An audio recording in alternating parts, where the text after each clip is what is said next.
चलो देखो, बात सुनो।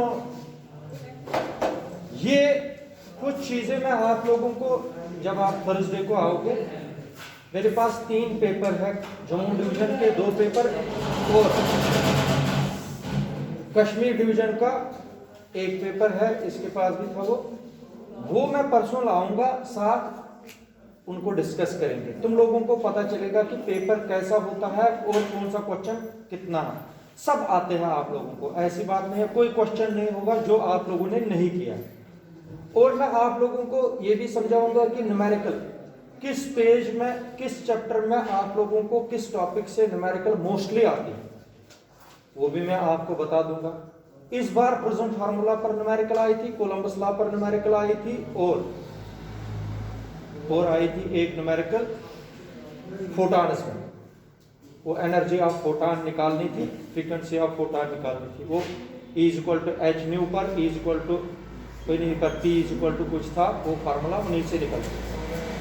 वो मैं आप लोगों को, वो पेपर जो आने हैं आप लोगों को उसी हिसाब से पेपर आने हैं, क्योंकि पुराना पैटर्न खत्म हो गया। वो मैं डिस्कस आप लोगों के साथ पेपर सारे करूंगा, और आप लोग उसके फोटोग्राफ भी ले सकते हैं। उसका थोड़ा क्लियर नहीं है तो आप लोग फोटोग्राफ देख लेना। वो तो जो मुझे क्वेश्चन है आज, वो है पोलराइजेशन ऑफ लाइट का नेक्स्ट पार्ट। मैंने बताया इस सब टॉपिक में हमें असली है 3 चीजें, नहीं 4 चीजें। एक है हाइजेनस प्रिंसिपल, एक है इंटरफेरेंस, उसी में 2 क्वेश्चन और आते हैं, और इसके अलावा डिफ्रैक्शन और पोलराइजेशन। पोलराइजेशन हमने शुरू की थी, आज मैं दिखाता हूं पोलराइजेशन बाय रिफ्लेक्शन। लेकिन अगर पोलराइजेशन में आप लोगों को क्वेश्चन आएगा इस बार, सपोज वो आएगा इस तरीके से, what is polarisation of light, explain polarisation by reflection, ऐसे आएगा। मेरी बात याद रखना, जब पोलराइजेशन में क्वेश्चन आएगा what is polarisation of light, explain polarisation by reflection, मेरी बात याद रखना। लेकिन जो इस डिवीजन, जो जम्मू डिवीजन में जिनका समर जोन होता है, रियासी व्यासी, वहां से उनको आया था इसमें स्टेट एंड प्रूव ब्रेविस्टर्स लॉ, ये आया था 3 नंबर का क्वेश्चन इसमें इस बार, ब्रेविस्टर्स लॉ। निकोल प्रिज्म जो है, निकोल प्रिज्म तो आप लोगों को याद नहीं करना है, ये सीबीएसई को पढ़ाते थे, मैं आप लोगों को पढ़ाऊंगा। तो ये ना पेपर में आना है ना कुछ, ये भी पोलराइजेशन ऑफ लाइट करता है, और ये मालूस लॉ है, इसको भी मैं आप लोगों को पढ़ा दूंगा। और एक चीज है यहां पर, वो बिल्कुल आसान है, शॉर्ट आंसर आ सकता है, वो है what are polaroids and view the uses of polaroids. Polaroids होते क्या है और इनके यूजेस दे दीजिए।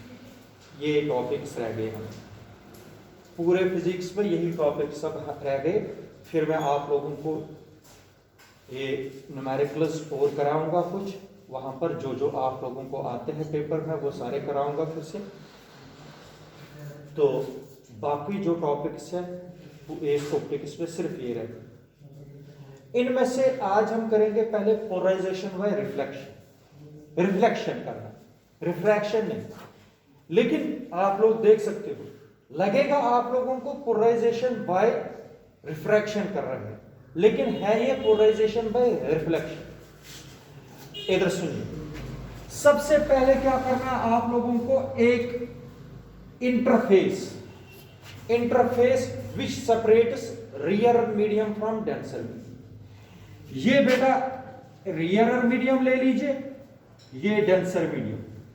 अगर आप लोगों को पहचानने में प्रॉब्लम होगी तो आप लोग इसको ऐसे ऐसे भी कर सकते हैं। ये बना दिया मैंने डेंसर मीडियम, ठीक है बेटा। हमें समझाना है पोलराइजेशन बाय रिफ्लेक्शन। इधर आप लोग क्या करिए, एक नॉर्मल ड्रॉ कर दीजिए, N1 N2, ये नॉर्मल ड्रॉ किया मैंने, interface XY। X Y separates rear medium from denser medium. ठीक है यहां तक। अब आप लोगों को क्या करना है, एक लाइट को इंसिडेंट कराना है, मगर किस लाइट को इंसिडेंट कराना है? Unpolarised light. अनपोलराइज्ड लाइट मैंने समझाई हुई है। अनपोलराइज्ड लाइट अगर मैं यहां से लाऊंगा, अनपोलराइज्ड लाइट आप लोगों को समझाना है किन से? डबल एरोज और डॉट्स। मैंने बताया हुआ डबल एरोज होता है parallel to the plane and dot होता है परपेंडिकुलर टू द प्लेन। इधर देखो, ये जो पोलराइजेशन ऑफ रिफ्लेक्शन है ये डिस्कवर की है इसने, मॉलूस ने। पोलराइजेशन बाय रिफ्लेक्शन का कंसेप्ट किसने दिया? मॉलूस ने। तो मैंने आप लोगों को बताया, जरा जब मैं इस रे को ऐसे डाल दूंगा, ये डॉट भी डाल दिया मैंने, अब बताओ मुझे ये पोलराइज्ड लाइट है कि अनपोलराइज्ड लाइट? अगर किसी तरीके से भी सिर्फ डॉट या एरोज अलग हुए, डॉट अलग हुए, एरोज, अगर सिर्फ डॉट, अगर ये देखो, चाहे सिर्फ ये आए या चाहे डॉट्स आए अलग अलग, ये भी पोलराइज्ड लाइट है, ये भी पोलराइज्ड लाइट है। तुम लोग बताओगे क्यों? इसमें सारे कंपोनेंट्स को रोक दिया, सिर्फ एक कंपोनेंट को जाने दिया, वो है डबल एरोज वाला कंपोनेंट। इसमें भी सारे कंपोनेंट्स को रोक दिया, सिर्फ एक कंपोनेंट को जाने दिया कि वो कौन सा है? डॉट वाला, जो परपेंडिकुलर टू द प्लेन है ना। आप इस लाइट को बोलेंगे अनपोलराइज्ड लाइट। क्या बोलेंगे? अनपोलराइज्ड लाइट किस पर स्ट्राइक कर रही है? इंटरफेस पर। क्या? विच सेपरेट्स रियर मीडियम फ्रॉम? देखो क्या, ये जो एंगल है आप सबको बोलते पता है, इसको बोलते हैं एंगल ऑफ इंसिडेंस। क्या बोलते हैं? सबको पता है जब लाइट पड़ती है इंटरफेस पर, which separates rear medium from denser medium, it gets refracted towards the, ओ जब रे ऑफ लाइट, तुम लोग सोए हो, जब रे ऑफ लाइट ट्रेवल करती है rarer to denser, in denser medium it bends, नहीं पड़ा है, it bends towards the normal, ये बेंड होती है टुवर्ड्स द नॉर्मल यहां से। अब देखो इस एंगल को सबको पता है, इस एंगल को क्या एंगल बोलते हैं? एंगल ऑफ, बोलो, एंगल ऑफ रिफ्रैक्शन इसको बोलते हैं यहां पर थीटा आर। क्या रखते हैं? ये कौन सा एंगल होता है? शाबाश बेटा। ये कौन सी रे होती है? ये कौन सी लाइट होती है? Refracted light. क्या होती है? मगर देखो क्या होता है, ये जो रिफ्रैक्टेड लाइट है ये ऑब्जर्व किया गया है, इसमें डबल एरोज इस तरीके से है, लेकिन साथ में कुछ डॉट्स भी। और अंडरस्टैंड करो, ये जो रिफ्रैक्टेड रे है ना, रिफ्रैक्टेड लाइट, इसमें डबल एरोज भी है और कुछ, इसका मतलब है क्या ये पोलराइज पूरी तरीके से हो चुकी है?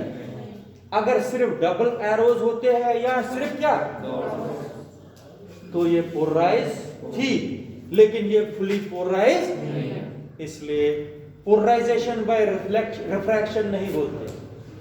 पोलराइजेशन बाय हमें क्या करना है? अगर ये ग्लास स्लैब है, जो रिफ्रैक्टेड रे गई, क्या वो पोलराइज्ड लाइट है? नहीं, वो पोलराइज्ड लाइट नहीं है। अब सुनो, इस एंगल को आप लोगों को एडजस्ट करना है। किस एंगल को? एंगल ऑफ इंसिडेंस को आप लोगों को एडजस्ट करते रहना। याद रखना, एक ऐसा एंगल आएगा आप लोगों को जिसको बोलते हैं theta P, angle of polarisation. क्या बोलते हैं? एंगल ऑफ, एक ऐसा एंगल आप लोगों को यहां पर मिलेगा, एंगल ऑफ इंसिडेंस, जब वो थीटा पी के बराबर आएगा, एंगल ऑफ पोलराइजेशन के बराबर, उस वक्त क्या होगा? लाइट रिफ्लेक्ट होगी ऐसे, क्या होगी? जब रिफ्लेक्ट होगी ना, इस रिफ्लेक्टेड रे में क्या होगा? सिर्फ डॉट्स होंगे, क्या होंगे? मगर बात सुनिए, जब रिफ्रैक्टेड रे हुई थी उसमें डबल एरोज भी आए थे। इसका मतलब हुआ, जरा आप लोग मुझे समझाओ, ये कोई पर्टिकुलर एंगल आता है, क्या आता है? उस वक्त जो डबल एरोज वाले हैं, डबल एरोज वालों को ये शाबाश अलो नहीं करता है, लेकिन डॉट्स वालों को अलो, ये पर्टिकुलर एंगल पर बनता है, किसी खास एंगल पर बनता है।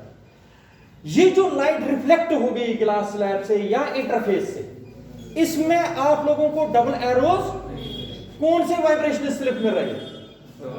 डॉट्स वाले। ये जो लाइन है, ये फुली पोलराइज्ड है कि अनपोलराइज्ड है? कौन सी लाइन? डॉट, ये वाली। अच्छा, आप लोग मुझे बताओ, अगर ये पोलराइज्ड लाइट है, ये पोलराइज्ड लाइट रिफ्लेक्शन से हुई कि रिफ्रैक्शन से हुई? ये रिफ्लेक्शन से हुई, इसलिए इसको बोलते हैं पोलराइजेशन बाय। अब सुनो, पोलराइजेशन बाय रिफ्लेक्शन जो है वो भी ओबे करता है एंगल, ये law of reflection. Law of reflection क्या है? Angle of incidence is equal to the angle of. इसका मतलब अगर ये थीटा पी है तो ये भी क्या होगा? थीटा, क्योंकि angle of incidence is equal to the angle of reflection. और ये जो लाइट है ये फुली पोलराइज हो चुकी है और इसको बोलते हैं पोलराइज्ड लाइट। क्या बोलते हैं? अगर मैं इसको, लेकिन इस पर्टिकुलर एंगल पर याद रखना मेरी बात, ये जो पोलराइज्ड लाइट है, रिफ्लेक्टेड रे और ये जो रिफ्लेक्टेड रे और रिफ्रैक्टेड रे, ये आपस में 90 डिग्री का एंगल बनाते हैं। कितना? कौन कौन? रिफ्लेक्टेड रे और, याद रखना मेरी बात। लेकिन जो पोलराइजेशन हुई ये रिफ्रैक्शन से हुई कि रिफ्लेक्शन से? तो इसको बोलते हैं पोलराइजेशन बाय। अब देखो, इसको क्या करेंगे?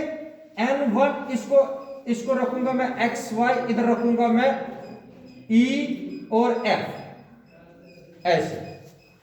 फ्रॉम द डायग्राम, आप लोग डायग्राम को ध्यान से देखो, एंगल EOY मिल रहा है, एंगल EOY मिला, एंगल मिला EOY, प्लस एंगल YOF मिला, कितना है? 90 डिग्री। और डायग्राम जिसको नहीं समझ आएगा मुझे बताओ, एंगल EO, ये है O, EOY प्लस YOF कितना है? शाबाश बेटा, इधर सुनो, EOY जो है, EOY को मैं लिखूंगा 90 डिग्री माइनस थीटा भी। नहीं आएगा समझ? मुझे बताओ, EOY है ना, EOY ये एंगल है, पूरा एंगल NYOY कितना है? 90 डिग्री में से थीटा P निकाल दीजिए, कितना रहा? EO, क्या लिखूंगा EOY को? शाबाश, बता फटाफट। 90 degree minus theta P plus 90 degree minus, समझ आया कि नहीं? 90 degree minus theta R is equal to 90 degree. ठीक है, 90 और 90 180 में से 90 जाएंगे, कितना रहेगा? 90 इधर से रहेगा उधर से, बोलो। 90 डिग्री, ये हो गया 180 degree minus theta P minus theta R is equal to 90 degree. ठीक है, ठीक है, 100 ये इधर जाएगा, शाबाश, थीटा आर उधर ले लो, हो गया 90 degree minus theta P is equal to theta R. यहां तक समझ आया? समझ आया? शाबाश, थीटा आर मैंने कितना निकाला? 90 डिग्री माइनस, शाबाश, according to Snell's law. Snell's law होता है mu is equal to sine i upon sine, शाबाश बेटा, आई के बजाय यहां पर क्या है एंगल? बोलो, थीटा पी, हो गया sine of theta P divided by sine of, बोलो, theta R. Sine of theta R किसके बराबर है? हो गया sine of theta P upon sine of 90 degree minus theta. 90 degree minus theta P होता है कॉस, नहीं होता है? शाबाश, क्या हो गया ये? Sine theta P upon cos theta P. Cos sine theta P upon cos theta P कितना होता है? tan theta. शाबाश, इसको बोलते हैं polarisation by reflection. Refractive index होता है tan times theta P angle of, और इस पर भी न्यूमेरिकल आता है। If the angle of polarisation is 60 degree, if the angle of polarisation is 45 degree, calculate refractive index. इस पर न्यूमेरिकल आता है, इसको बोलते हैं पोलराइजेशन बाय रिफ्लेक्शन। क्या बोलते हैं? Polarisation by reflection. अब देखो क्वेश्चन, समझ लेना। क्वेश्चन है Brewster's law, state and prove Brewster's law.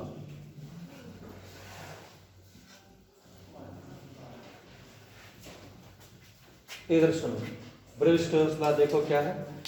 ब्रेवस्टोर्स law states that when an unpolarized light, पढ़ो जरा सारे, when an is incident on the interface which separates,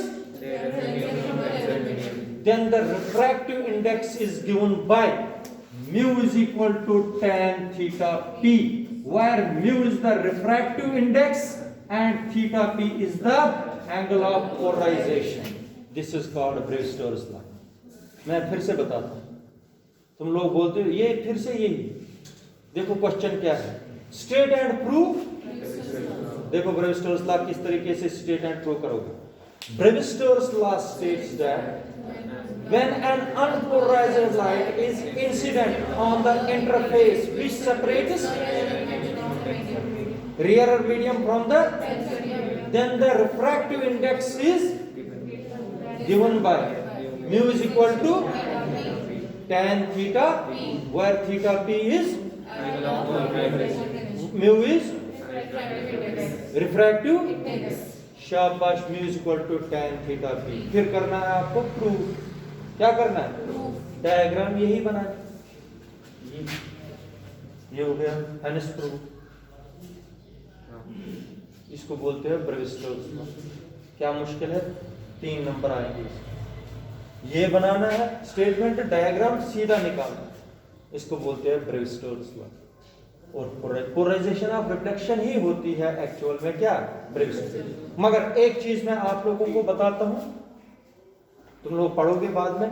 ये जो जब मॉलूज ने ये कंसेप्ट दिया पोलराइजेशन बाय रिफ्लेक्शन, उसने क्या किया? उससे कोई फर्क नहीं पड़ता, उसने डबल एरोज को, ये जो डबल एरोज वाले कंपोनेंट है, इलेक्ट्रिक फील्ड के कंपोनेंट या मैग्नेटिक फील्ड के कंपोनेंट होते हैं, इस डबल एरोज को हम, उसने रिप्रेजेंटेशन दी, इसको पढ़ा पाई कंपोनेंट।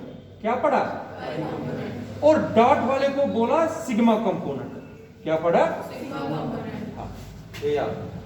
पाई इस वक्त कौन से कंपोनेंट है रिफ्लेक्ट हो गए? Sigma component. कौन से कंपोनेंट रिफ्रैक्ट हो गए? पाई कंपोनेंट एज वेल एज, याद। तो बाकी ब्रेवस्टोर्स लॉ आप लोगों के सामने। इसके बाद होता है, ये मैं बता रहा हूं, ये याद नहीं करना पेपर के लिए, ऐसे आप लोगों को टाइम जाया होंगे। ये इसको बोलता है, इसको बोलते हैं नाइकोर प्रिज्म। या निकोल प्रिज्म भी बोलते हैं, स्पेशल किस्म का प्रिज्म है जो पोलराइजेशन करता है। लेकिन इससे पहले मैं आप लोगों को पढ़ाऊंगा polaroids. What are polaroids, give the important uses of polaroids. मैंने बताया हुआ परसों, what are polaroids, those materials which are used for the polarization of are called polarides. बोलो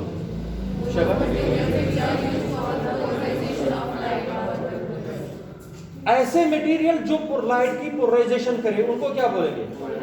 मैंने बताया था परसों, नेचुरल पोलराइड मैंने बताया था जिसको बोलते हैं टर्मोलाइन क्रिस्टल। क्या बोलते हैं? Is a what are polaroid? Those materials which are used for the polarization of light is called tourmaline crystal is a example of natural। ये याद रखना। एक और मैं बताता हूं,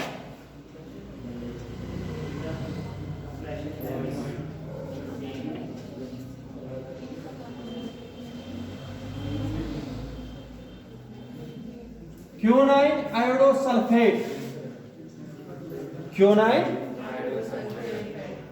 quinine iodosulphate, it is an artificial Polaroid.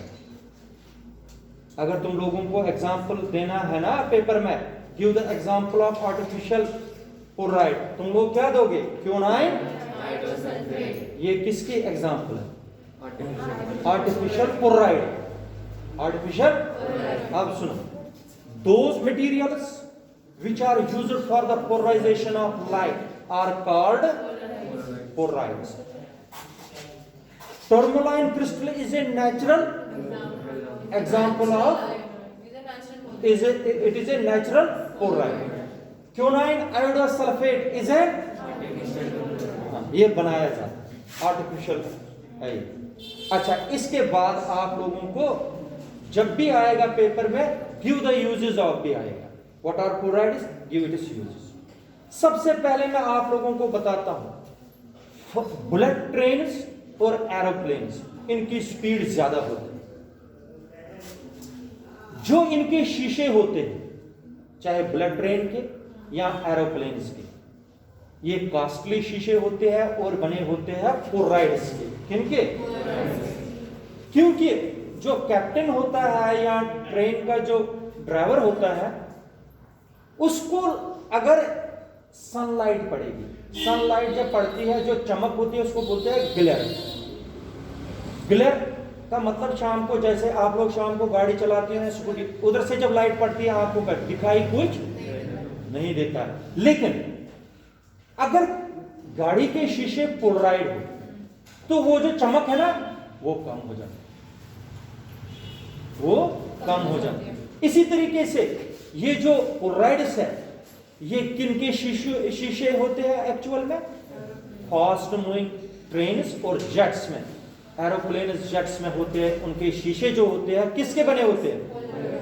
ताकि जो चमक है किन की, लाइट की या दूसरे ऑब्जेक्ट्स की, वो कम हो जाए। अच्छा, दूसरी आप लोग देख लीजिए, जो माइक्रोस्कोप है, टेलीस्कोप्स लगे हैं, उनमें भी जो शीशे लगे होते हैं, कौन से शीशे होते हैं? वो पोलराइड्स। ताकि अगर आप लोग सनलाइट में देखोगे, चमक से तो वो दिखाई नहीं देंगे, वो उस चमक को क्या करते हैं? कम। याद रखा, उनमें भी किन का यूज किया जाता है? होलोग्राफी आप लोगों ने सुना होगा, 3 डायमेंशनल मोशन पिक्चर्स, उनमें भी किसका यूज किया जाता है? वेल्डिंग पर्पसेस मैंने परसों ही बताया था। वेल्डर के पास एक स्पेशल किस्म के गॉगल्स होते हैं, उनमें भी लगा होता है क्या? पोलराइड्स। याद रखा, ये याद रखना मेरी बात। पोलराइड्स के यूजेस भी होते हैं, 2-4 यूजेस आप लोगों को याद रखने हैं, वो यहां पर लिखने हैं। समझ आया? जरा मुझे बता, पोलराइड का काम क्या है? पोलराइजेशन करना। किसकी? पोलराइजेशन का मतलब रेस्ट्रिक्ट करना लाइट को, कम लाइट देना। अच्छा, जो नेचुरल पोलराइड है आपके पास वो कौन है? Tourmaline crystal. जो आर्टिफिशियल पोलराइड है क्योनाइन आयोडो, ठीक है। इसके बाद मैं बता रहा हूं आखिर पोलराइड्स लगते कहां कहां पर, आप लोग क्या बताओगे? पोलराइड्स लगते हैं जैसे एरोप्लेन होते हैं, फास्ट मूविंग बुलेट ट्रेन होती है, उनके शीशे किन के बने होते हैं? ताकि जो ग्लेयर है लाइट की वो शाबाश। Telescopes, optical instruments like telescopes या क्या बोलते हैं इनको, माइक्रोस्कोप्स, उनमें भी जो लेंसेज लगे होते हैं वो कौन से होते हैं? पोलराइड्स। इसी तरीके से होलोग्राफी में जो यूज करते हैं, ठीक है, जो पेंटिंग होती है जिसमें कंट्रास्ट कलर्स देखने होते हैं, उनमें भी किन का यूज किया जाता है? पोलराइड्स। ये याद रखना, इसको बोलते हैं पोलराइड्स एंड एप्लीकेशंस या यूजेस ऑफ। अब निकोल प्रिज्म देखो, निकोल प्रिज्म देखो क्या है, ये एक दो कैल्साइट क्रिस्टल्स लाए जाते हैं, आप देख लेना निकोल प्रिज्म।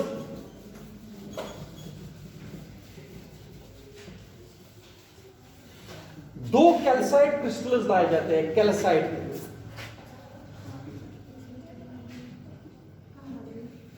मगर एक बात याद रखें, Nicol prism it is a special type of prism which is used for the polarisation of light. ये याद रखें। अगर डेफिनेशन आएगी पेपर में व्हाट इज निकोल प्रिज्म, आएगा तो नहीं है, ये एडिशनल है। व्हाट इज निकोल प्रिज्म, आप लोग बोलोगे क्या? It is a special type of prism which is used for the polarisation of, याद रखें, पोलराइजेशन ऑफ लाइट। ये भी पोलराइज करता है, ये भी पोलराइज, कौन? निकोल प्रिज्म भी पोलराइजेशन करता है। अब आप लोग बोलोगे निकोल प्रिज्म पोलराइजेशन कैसे करता है और कैसा है? ये बना होता है दो कैल्साइट क्रिस्टल्स का। किनका? कैल्साइट क्रिस्टल्स कैसे लगाए जाते हैं वो सुनिए। कैल्साइट क्रिस्टल इस तरीके से कटिंग होती है कैल्साइट क्रिस्टल्स की, ध्यान से सुनो। ये एक कैल्साइट का क्रिस्टल है, लेकिन ये एंगल जो है ये एंगल 68 डिग्री का होता है, नहीं 68 डिग्री का, कितना? 68 डिग्री का एंगल होता है, कितना? शाबाश बेटा। एक कैल्साइट क्रिस्टल ऐसे जोड़ा जाता है, ये भी 68 डिग्री का है। आप देखो, याद रखना, अब ये जो यहां पर जोड़ दिया जाता है इन दो क्रिस्टल्स को, लेकिन जिस ग्लू से जोड़ दिया जाता है इन दो क्रिस्टल्स को वो होता है कैंडाब्लास्म।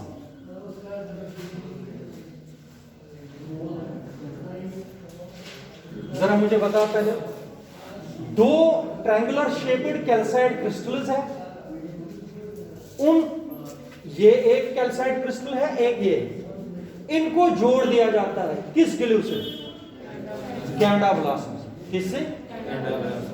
कैंडाब्लास्म। याद रखना, कैंडाब्लास्म जो एक ग्लू है, इसका रिफ्रैक्टिव इंडेक्स म्यू जो होता है इसका 1.55। कितना? अंडरस्टैंड करो, दो कैल्साइट के क्रिस्टल्स लाए मैंने, इनको जोड़ दिया किस ग्लू से? कैंडाब्लास्म से। कैंडाब्लास्म से जिस जो जोड़ दिया मैंने, उस कैंडाब्लास्म का रिफ्रैक्टिव इंडेक्स कितना है? मगर ये याद रखो, जरा मुझे बताओ, ये जो मैंने निकोल प्रिज्म यहां पर बनाया, ये करेगा क्या? पोलराइजेशन ऑफ, क्या करेगा? वो मैं दिखाऊंगा कैसे। इसको नाम भी दे सकते हो आप लोग, ABCD। ये दो कैल्साइट के क्रिस्टल्स है, यहां पर कैंडाब्लास्म का ग्लू। आप देखो क्या होता है जब मैं अनपोलराइज्ड लाइट इंसिडेंट करूंगा फेस AB पर। अनपोलराइज्ड लाइट ये है, अंडरस्टैंड करना, कोई मुश्किल नहीं है, आप लोग सीख लीजिए एक बार। ये है अनपोलराइज्ड लाइट, अनपोलराइज्ड लाइट है। अनपोलराइज्ड लाइट किस पर इंसिडेंट हुई? प्रिज्म पर। प्रिज्म क्या करता है वैसे? When a ray of light is incident on the prism, क्या करता है प्रिज्म? तुम लोगों ने पढ़ा, वो डिस्पर्स करता है, एक रे को करता है तोड़ देता है, रे को तोड़ देता है। ये जब ये अनपोलराइज्ड लाइट किस पर पड़ी? प्रिज्म पर। किस फेस पर पड़ी? देखो क्या होता है, ये इसको दो पार्ट्स में डिवाइड करता है, ऐसे ऐसे करता है डिवाइड, वैसे वहां पर भी होता है, लेकिन यहां अनपोलराइज्ड लाइट को कितने पार्ट्स में डिवाइड किया? वो याद रखो, एक को बोलते हैं ई रे और एक को बोलते हैं ओ रे। एक को क्या बोलते हैं? ई रे, और एक को क्या बोलते हैं? ई का मतलब है एक्स्ट्रा ऑर्डिनरी रे। क्या बोलते हैं? ओ को बोलते हैं ऑर्डिनरी रे। जब अनपोलराइज्ड लाइट किस पर पड़ी? प्रिज्म के फेस पर। किस फेस पर? ये स्प्लिट हो गई दो रेज में। किस किस रे? ई रे और व्हाट इज ई रे? एक्स्ट्रा ऑर्डिनरी रे। और ओ रे? जो एक्स्ट्रा ऑर्डिनरी रे, क्या एक्स्ट्रा ऑर्डिनरी रे में देखो क्या होता है। एक्स्ट्रा ऑर्डिनरी रे में सिर्फ एरोज आते हैं ऐसे, और जो डॉट्स, डॉट्स वाले यहां पर आते हैं, डॉट्स वाले। मगर एक बात सुनिए, जो डबल एरोज वाली रे बन गई और डॉट्स वाली रे बन गई, आप लोगों को मैंने बताया हुआ है, जब ये वाली रे,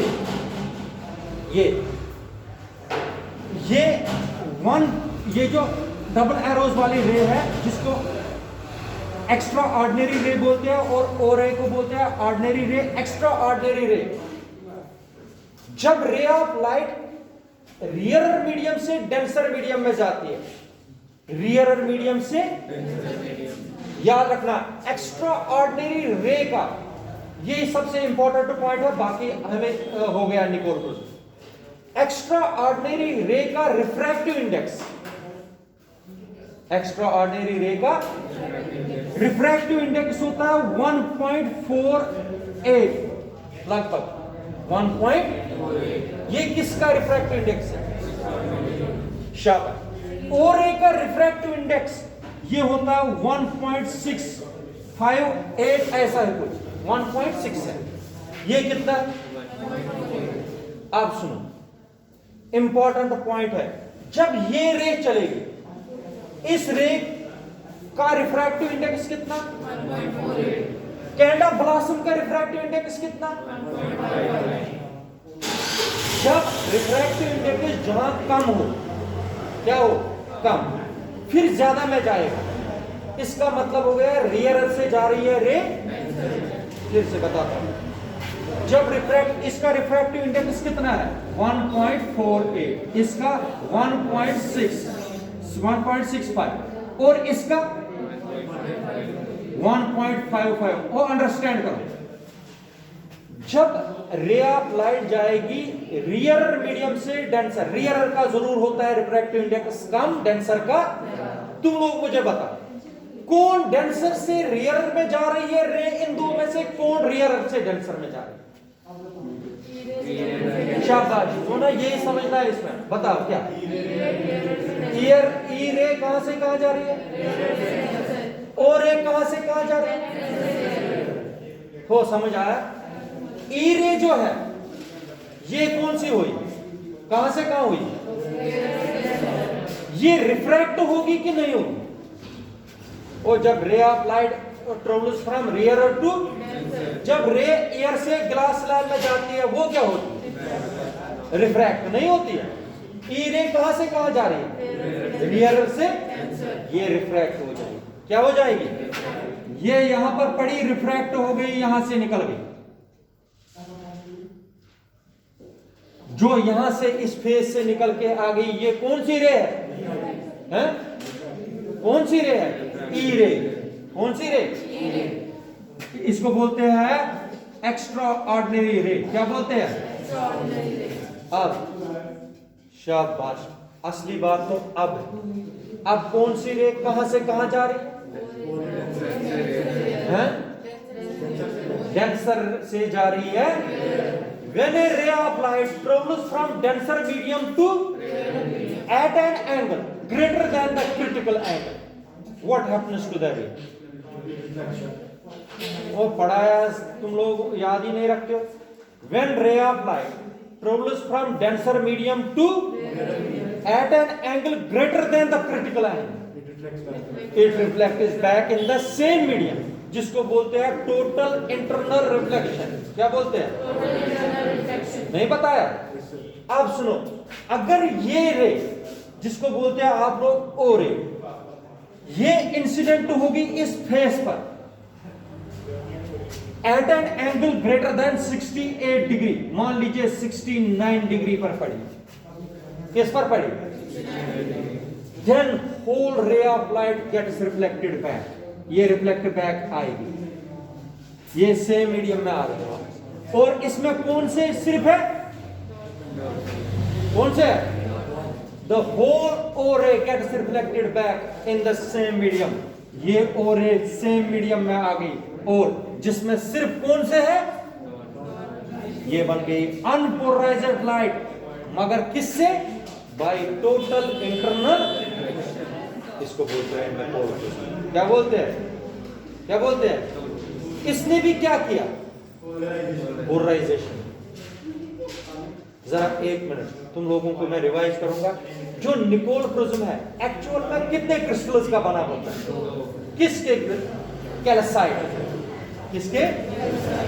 कैल्साइट क्रिस्टल्स का बना होता है। इनको जोड़ देते हैं एक ग्लू से, उस ग्लू का नाम क्या है? कैंडा ब्लॉसम का रिफ्रैक्टिव इंडेक्स कितना रहता है? शाबाश। जब अनपोलराइज्ड लाइट निकोल प्रिज्म पर पड़ती है, पहले ही ये टूट जाती है कितने पार्ट्स में? एक पार्ट को ई रे बोलते हैं, दूसरे पार्ट को ई का मतलब है एक्स्ट्रा ऑर्डिनरी, ओ का मतलब है ई रे के लिए जो रिफ्रैक्टिव इंडेक्स बनता है वो बनता है 1.48, ओ रे के लिए 1.65। अब देखो, अगर ई रे को चलना है, इसको चलना है फ्रॉम रियर टू, ये रिफ्रैक्ट होगी, लेकिन ओ रे को चलना है from denser to, if it is incident at an angle which is greater than the critical, इस एंगल से थोड़ा भी ज्यादा, whole ray of light gets reflected. जो आप लोगों को यहां से लाइट निकलेगी निकोल प्रिज्म के दूसरे फेस से, वो आएगी पोलराइज्ड लाइट। क्या आएगी? इसको बोलते हैं पोलराइजेशन बाय निकोल प्रिज्म। क्या बोलते हैं? ये याद नहीं करना, सिर्फ सीखना है, ठीक है? इसको बोलते हैं निकोल प्रिज्म। क्या बोलते हैं? ये भी शॉर्ट आंसर है।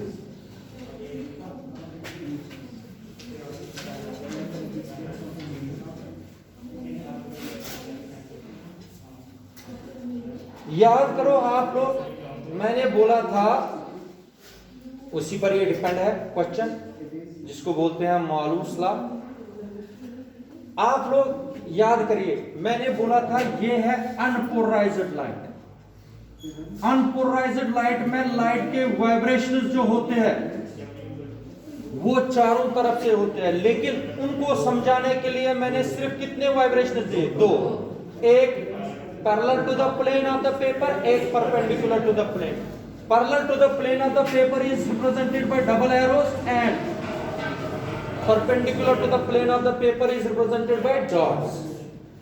ये अनपोलराइज्ड लाइट हमने कराई थी टर्मोलाइन क्रिस्टल पर इंसिडेंट। शाबाश बेटा। कौन पास होते हैं, कौन रुक जाते हैं? कौन किसके पैरेलल होने चाहिए? Crystallographic axis. मैंने बनाई अभी कि नहीं? ये होती है क्रिस्टलोग्राफिक एक्सिस। शाबाश बेटा। अगर ये वाली जो इस क्रिस्टलोग्राफिक एक्सिस के कंपोनेंट्स पैरेलल होंगे उनको जाने देते हैं, जो इसको परपेंडिकुलर पैरेलल नहीं होंगे उनको जाने उनको रोक। इसलिए यहां से कौन से कंपोनेंट्स आएंगे? पैरेलल वाले। ये आ गए पैरेलल वाले कंपोनेंट्स, इसमें डॉट्स कहीं नहीं। अच्छा आप लोग मुझे बताओ, यहां पर देखने पर, यहां से देखने पर लाइट मिलेगी कि नहीं मिलेगी? मिलेगी। ये लाइट है लेकिन इंटेंसिटी कम है। फिर मैंने आप लोगों को बोला था अगर मुझे देखना है क्या लाइट पोलराइज हुई है कि नहीं हुई है, मुझे क्या लगाना पड़ता था? एक और पोलराइजर। मगर कैसे? टेढ़े का मतलब है ऐसे लगाए, क्योंकि अगर ऐसे ही लगाऊंगा एक और, लाइट तो आएगी फिर से, लेकिन मैंने ऐसे लगाया। आप देखो, आप लोग ठीक है, आप लोग मुझे बताओ, अब ये वाला कंपोनेंट इसको क्या होगा? परपेंडिकुलर पास होगा, यहां से कोई लाइट, नो लाइट। ठीक है, इधर देख लीजिए। अब अगर एक ऐसा होता, ऐसे, एक ये ऐसे नहीं, ये ऐसे था,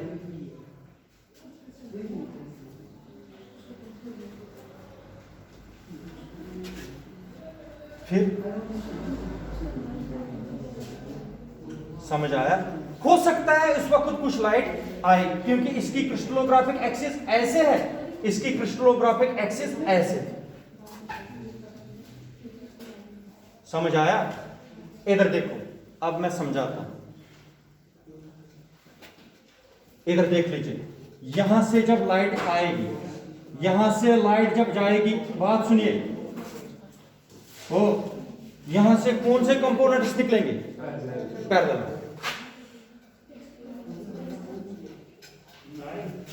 हो सकता है यहां से कुछ लाइट पास, यहां से कुछ, क्योंकि ये इसको पूरी तरीके से परपेंडिकुलर, हो सकता है इसमें कोई ऐसा कंपोनेंट होगा जो इसको पैरेलल होगा, यहां से लाइट निकलेगी। मान लीजिए यहां से कुछ लाइट, यहां से जो लाइट आएगी, ये है, ये एक्सिस और ये, इसको बोलते हैं एनालाइजर। इसको क्या बोलते हैं?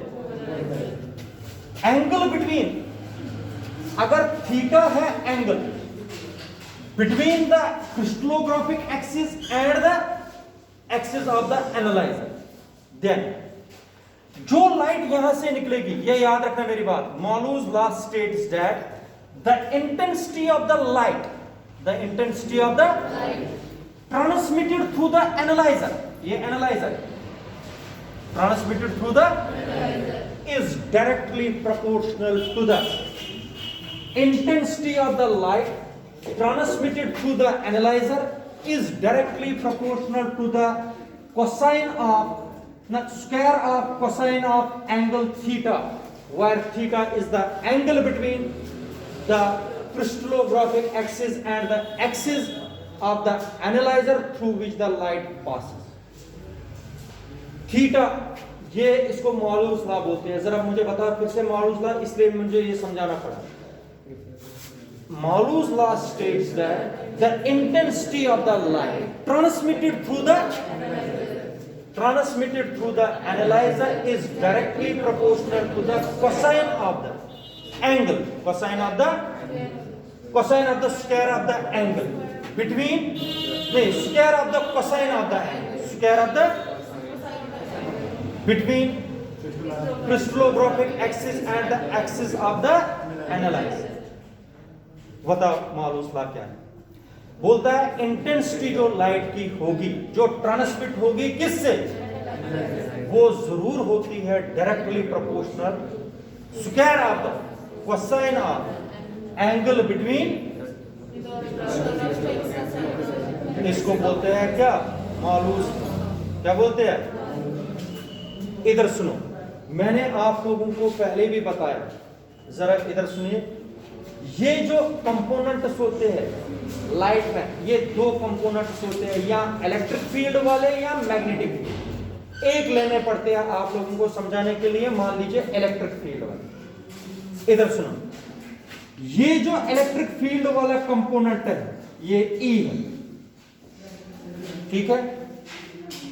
अगर ये कंपोनेंट E, ये E है ना इलेक्ट्रिक कंपोनेंट, ये मान लीजिए E है, यहां पर पहुंच गया, ये ट्रांसमिट करेगा। क्या करेगा? ये कंपोनेंट आएगा यहां से और इससे ट्रांसमिट हो जाएगा। इधर सुनो सारे, ये ट्रांसमिट हो गया। लेकिन जब ये एनालाइजर के पास पहुंचेगा, एनालाइजर तो ऐसे,